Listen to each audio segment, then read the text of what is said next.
जय श्री राधे कृष्ण। आप सभी का आपके अपने YouTube चैनल पे बहुत बहुत स्वागत है। आइए आज आप सब जानेंगे वर्ष 2023 में भाद्रपद मास शुक्ल पक्ष में हरतालिका तीज का व्रत कब किया जा रहा है। तो जानेंगे व्रत के शुभ मुहूर्त के बारे में। इस दिन पूजन का क्या समय होगा, व्रत को कब धारण किया जाएगा। तो जानेंगे व्रत पूजन विधि, महत्व, नियमों के बारे में। हरतालिका तीज का व्रत, जो कि भाद्रपद मास शुक्ल पक्ष की तृतीया तिथि के दिन इस व्रत को धारण किया जाता है।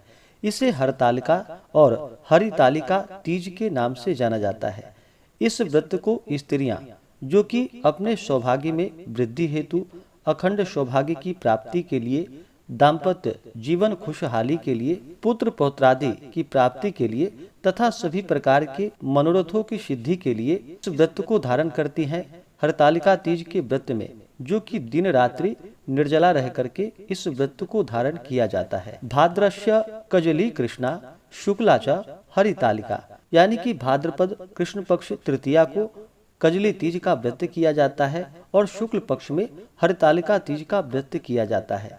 इसके अनुसार भाद्रपद शुक्ल तृतीया को हरितालिका का व्रत किया जाता है। इसमें जो कि मुहूर्त मात्र हो तो भी परा तिथि ग्राह्य की जाती है, क्योंकि द्वितीया पितामह की और चतुर्थी पुत्र की तिथि है। अतः द्वितीया योग निषेध है और चतुर्थ का योग श्रेष्ठ होता है। यानी कि तृतीया उपरांत चतुर्थी हो तो व्रत को धारण करना विशेष पुण्य फल दायी माना जाता है। यह व्रत जो कि सूर्योदय व्यापनी ली जाती है। तो आइए जानते हैं हरितालिका तीज व्रत के शुभ मुहूर्त के बारे में और इस दिन पूजन का क्या समय होगा। संपूर्ण जानकारियां की प्राप्ति के लिए वीडियो को अंत तक जरूर देखें। भाद्रपद मास शुक्ल पक्ष तृतीया तिथि प्रारंभ समय, जो कि 17 सितंबर 2023 दिन रविवार सुबह 11:11 और तृतीया तिथि की समाप्ति होगी 18 सितंबर 2023 दिन सोमवार को दोपहर 12:39 पे। तो हमें सूर्योदय व्यापनी के अनुसार और तृतीया उपरांत चतुर्थी जो व्रत पड़ रहा है वह 18 सितंबर 2023 दिन सोमवार को पड़ रहा है। तो इस दिन सभी व्रत को धारण करेंगी। तीज जो कि 17 सितंबर से ही शुरू हो रहा है, लेकिन उस दिन जो कि द्वितीया उपरांत तृतीया तिथि है, इसलिए उस व्रत को धारण ना करे। 18 सितंबर को तृतीया उपरांत चतुर्थी है, तो इस व्रत को धारण करना जो कि बड़ा ही पुण्यफल दायी होगा।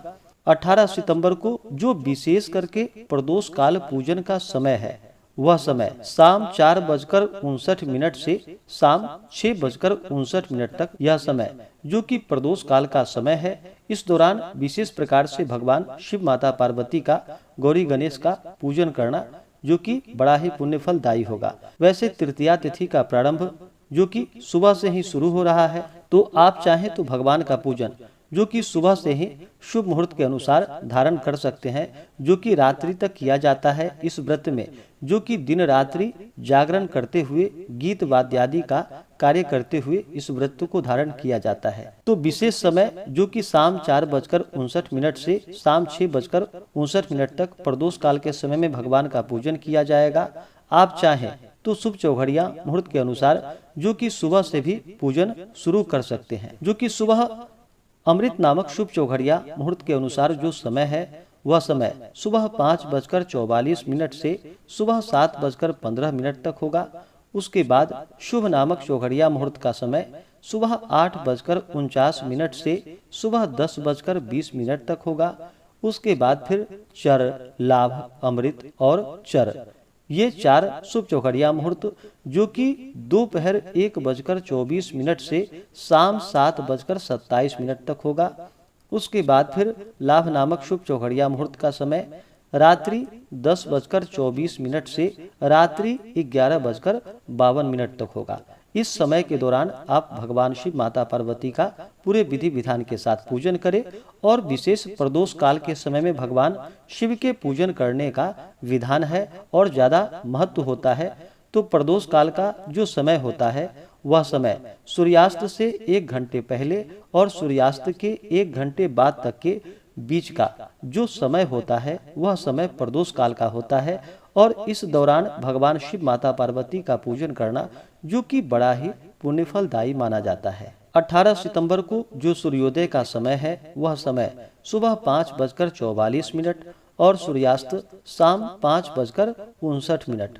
राहु काल का जो समय होगा वह समय 18 सितंबर को सुबह 7:16 से सुबह 8:48 तक राहु काल का समय होगा। राहु काल समय के दौरान कोई भी शुभ कार्य या पूजन आदि का कार्य ना करे। इस समय को छोड़ करके ही आप पूजन आदि का कार्य संपन्न करें। नक्षत्र जो कि चित्रा नक्षत्र होगा 18 सितंबर को सुबह 11:15 तक। उसके बाद स्वाति नक्षत्र। तीज के व्रत में वहीं पे अगर हस्त नक्षत्र हो, तृतीया तिथि हो, सोमवार का दिन हो तो यह और भी इसका कई गुना पुण्य फल बढ़ जाता है। तो इस बार जो कि हस्त नक्षत्र पहले ही समाप्त हो जा रहा है, उसके बाद चित्रा नक्षत्र शुरू है, लेकिन इस बार सोमवार के दिन हरितालिका तीज का व्रत पड़ रहा है तो यह बड़ा ही पुण्य फलदायी है। वैसे ही सोमवार का दिन भगवान शिव जी को अति प्रिय होता है। इस दिन भगवान शिव के मंदिरों में जाकर के भगवान शिव जी का पूजन करना, अभिषेक करना, यह सब बड़ा ही पुण्य फलदायी होता है। तो इस बार सोमवार के दिन 18 सितंबर को हरितालिका तीज का व्रत किया जा रहा है। हरितालिका तीज के व्रत में इस दिन जो कि व्रत के लिए एक दिन पहले से ही व्रत में नियमों का पालन किया जाता है। जो भी स्त्रियां तीज का व्रत धारण करती हैं उन्हें एक दिन पहले जो कि नहाय खाए का कार्य करना चाहिए। उस दिन जो कि तामसिक वस्तुओं का प्याज, लहसुन, मांस, मदिरा आदि का प्रयोग बिल्कुल भी नहीं करना चाहिए। शुद्ध और सात्विक आहार ग्रहण करनी चाहिए। बिना प्याज लहसुन वाला ही एक दिन पहले जो कि बिना प्याज लहसुन का ही भोजन करना चाहिए और उस दिन की रात्रि ब्रह्मचर्य का पालन करना चाहिए। भगवान शिव माता पार्वती का स्मरण करते हुए रात्रि में सोनी चाहिए और फिर तृतीया तिथि के दिन सुबह ब्रह्म मुहूर्त में उठ करके नित्य क्रियाओं से निवृत्त होकर के गंगा नदी में स्नान करें। अगर वहां पे स्नान ना कर पाए तो घर के नहाने के पानी में ही थोड़ा सा गंगा जल मिला करके स्नान करना चाहिए। शुद्ध वस्त्र धारण करके भगवान सूर्य देव को अर्घ्य प्रदान करे और भगवान शिव के मंदिरों में जाकर के भगवान शिव जी का पूजन, अभिषेक करे। अपने इष्ट देवता का, कुल देवता का पूजन करे और इस दिन जो कि दिन रात्रि निर्जला रहते हुए भगवान शिव जी का, माता पार्वती का, गौरी गणेश का, कलश देवता का, बालुकामयी या मिट्टी की प्रतिमा या स्वर्णमयी प्रतिमा को स्थापित करके इनका पूजन पूरे विधि विधान के साथ करना चाहिए।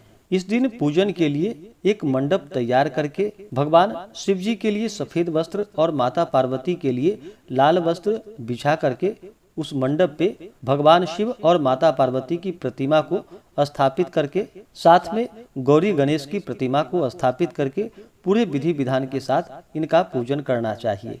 इस दिन पूजन के लिए स्त्रियों को चाहिए कि वे भगवान शिव माता पार्वती से प्रार्थना करे कि मम उमा महेश्वर सायुज्य सिद्धये हरितालिका व्रत महम करिष्ये। इस प्रकार से प्रार्थना करते हुए यह संकल्प करके मकान को मंडप आदि जैसे सुशोभित इस दिन करनी चाहिए और पूजा सामग्री एकत्रित करके जहाँ भी आपका पूजन का स्थान हो विशेष प्रकार से अपने घर के ईशान कोण में भगवान शिव जी का पूजन करना चाहिए। वहीं पे कलश को स्थापित करके उस पर आप चाहें तो स्वर्णादि निर्मित शिव गौरी अथवा पूर्व प्रतिष्ठित हर गौरी के समीप बैठ करके उनका पूरे विधि विधान के साथ पूजन करना चाहिए। सबसे पहले किसी भी प्रकार के पूजन में, शुभ कार्यों में या मांगलिक कार्यों में पहले गौरी गणेश का पूजन कर ले। उसके बाद फिर कलश देवता का पूजन करे और फिर नवग्रह इंद्रादि 10 दिक्पाल का पूजन करके रात्रि में पूजन हो तो गणपत्यादि पंच देवता का पूजन करना चाहिए और दिन में पूजन हो तो सूर्यादि पंच देवता का पूजन करना चाहिए। उसके बाद फिर भगवान शिव और माता पार्वती का पूरे विधि विधान के साथ पूजन करना चाहिए। इस दिन भगवान शिव जी का जो कि जल से अभिषेक करे, पंचामृत से अभिषेक करे, शुद्ध गंगा जल से अभिषेक करे, भगवान शिव जी को सफेद वस्त्र चढ़ाए, यज्ञोपवीत अर्पित करे, फिर अक्षत, चंदन, पुष्पों की माला अर्पित करे। भगवान शिव जी को केतकी का पुष्प नहीं चढ़ानी चाहिए। विशेष करके भगवान शिव जी को जो कि सफेद पुष्प अर्पित करे। कमल का पुष्प मिल जाए तो कमल का पुष्प भगवान शिव जी को अर्पित करे। 3 पत्ते वाला बिलपत्र, उस पे राम का नाम लिख करके या नमः शिवाय लिख करके भगवान शिव जी को बिलपत्र चढ़ाएं। बिलपत्र चढ़ाने से 3 जन्मों के पाप भी नष्ट हो जाते हैं। कहा गया है त्रिदलम त्रिगुणाकारम त्रिनेत्रम च त्रिधायुधम त्रिजन्म पाप संहारम बिल्वपत्रम शिवार्पणम। अर्थात जो भी भगवान शिव जी को सच्ची श्रद्धा के साथ 3 पत्ते वाला बिल्वपत्र अर्पित करते हैं तो भगवान शिव जी उनके 3 जन्मों के पापों को संहार कर डालते हैं। तो भगवान शिव जी को बिल्वपत्र अर्पित करे, फिर भांग, धतूरा, शमी पत्र आदि चढ़ाएं।